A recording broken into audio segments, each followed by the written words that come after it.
This time last year, E3 2015, we were talking about, for the first time, Battlezone on PlayStation VR. This time, a year later, we've got a lot more work that's gone in, got a ton of exciting things to show people, and very interested to hear the feedback.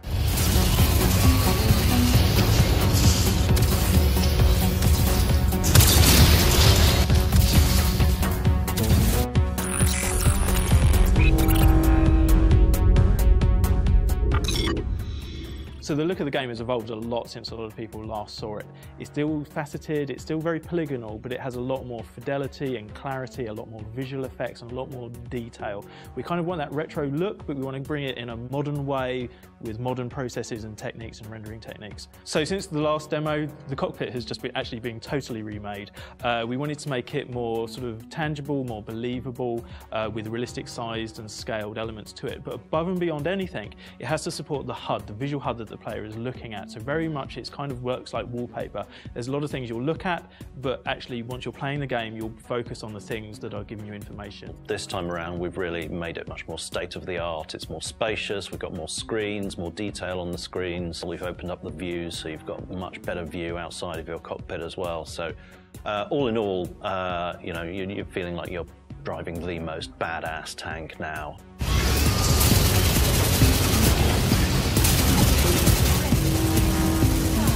So yeah, actually one of the things that we did kind of improve that I thought it was critical from feedback from the first to the second demo was actually adding the controller being rendered in the game, which is something that we got feedback from people who use VR, but they haven't really played games previously that much. They couldn't really see the buttons in the controller and they didn't understand which ones was doing what kind of missions. So rendering the controller on the screen, being able to see it as you are in the VR headset and allowing the player to know which buttons perform what functions were really important. I think it actually looks really cool as well in the game.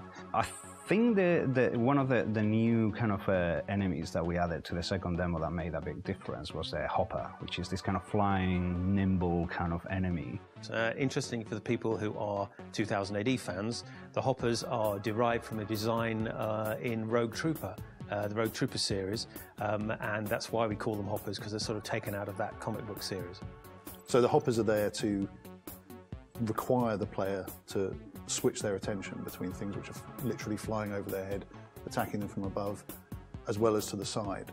The natural way that you glance from side to side, quickly assess where the threats are, and then focus on the most important. That's one of the ways in which Battlezone is exploiting what VR can do in gameplay terms. The two main weapons that we offer to the player are essentially the same, although the machine gun is more sophisticated now in that it's using actual ballistics for its missiles, whereas previously it was just using line-of-sight impact effects.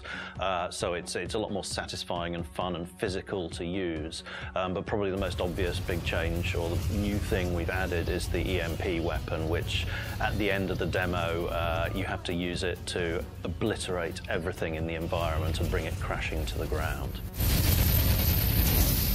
Environmental variability is really important. So we've created landscape types, and the game takes place in lots of different types of landscape. They're broadly sort of cyber-looking, and they riff off the sort of cyber world, Tron world, original Battlezone world quite well. This is a really cutting-edge technology. Not many companies have it. There are no games out there that we can go to and look at and compare, and this is the benchmark and we need to be here. We see a lot of stuff in isolation. The press get to see a lot of other people's games, and they're kind of like the first people who can actually gauge VR games against other VR games, and we're coming out really positive. So that kind of really, you know, heartens us and makes us feel like we're doing something right, something positive. VR is a way of us showing a video game. And that video game's got to be good, and it will be good in 2D or 3D or VR or whatever type of game. That's the idea. We don't want to make a game that's a gimmick. It's a really good VR experience and really exciting, but Rebellion is set up to make great games, and this is a great game.